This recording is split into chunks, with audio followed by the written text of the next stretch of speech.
লেখক সাহিত্যিক বললেই যার নামটি সর্বাগ্রে মনে করেন তিনি রবীন্দ্রনাথ ঠাকুর। তিনি বিশ্বকবি। তিনি সর্বকালে সর্বযুগে চিরপ্রাসঙ্গিক, চিরন্তন রূপে শাশ্বত। তার সাথেই সমানভাবে সম্মানীয় আরেক মহাপুরুষ কাজী নজরুল ইসলাম। তিনি বিদ্রোহী কবি, মানবতার কবি, প্রেমের কবি। আজকের এই শুভ সন্ধ্যায় এমন মহামানবদের স্মরণ করার সুযোগ লাভ করে আমরা আপ্লুত, আনন্দিত। তারা আমাদের চিরচেনা, অত্যন্ত কাছের। আমাদের চেতনায় তাদের নিত্য যাতায়াত, তাদের রচনায় আমরা পাই প্রাণের স্পর্শ। যেখানে ভয়কে অতিক্রম করে আছে ভক্তি, শ্রদ্ধা ও এক রাস ভালোবাসা। আজকে রবীন্দ্র নজরুল সাংস্কৃতিক সন্ধ্যায় সপ্তসুর সঙ্গীতালয়ের পক্ষ থেকে এই দুই কবিকে শ্রদ্ধা জ্ঞাপন করতে চলেছি আমরা তাদেরই অসামান্য সৃষ্টির মাধ্যমে। সকলকে শুভেচ্ছা ও অভিনন্দন জানিয়ে শুরু করছি আজকের অনুষ্ঠান। মঞ্চে উপবিষ্ট বন্ধুদের নাম: সুগন্ধা দাস, শুভ্রা রায় মজুমদার, আয়ুষী মৌরা, আসমি মজুমদার, রীতা বিস এবং ঈশান মজুমদার।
দক্ষিণ হাওয়ায় লাগে চাঁদের স্বপ্ন বকুল চাপায় চাঁদের স্বপ্ন বকুল চাপায় কোয়েলিয়া পুকুরে কুকুগীতি ঝরা ফুলো দলে কে অতিথি ঝরা ফুলো দলে কে অতিথি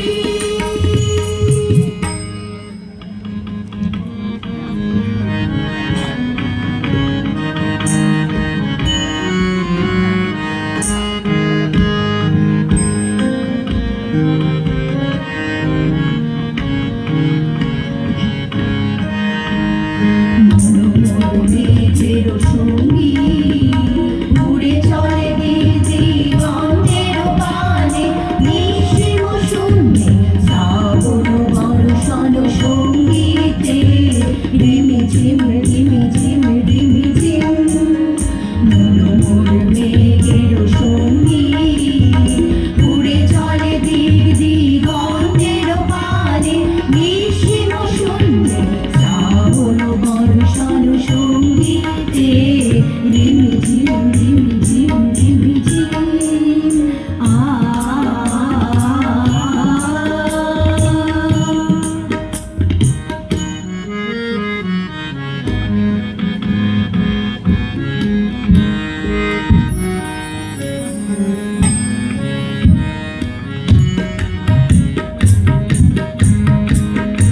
আমি যাই নুপুরের ছন্দ রেণুকার সুর দেশে সুন্দর কে দেশে সুন্দর কে আমি যাই নুপুরের ছন্দ রেণুকার সুর দেশে সুন্দর কে দেশে সুন্দর কে আমি যার বিলাস যমুনা আমি যার বিলাস যমুনা বিরহ বিদু কে সেই সুন্দর কে সেই সুন্দর কে আমি যার নুপুরের ছন্দ রেণুকার সুর কে সেই সুন্দর কে সেই সুন্দর কে খেলিছ এ বিশ্বলয়ে বিরাট শিশু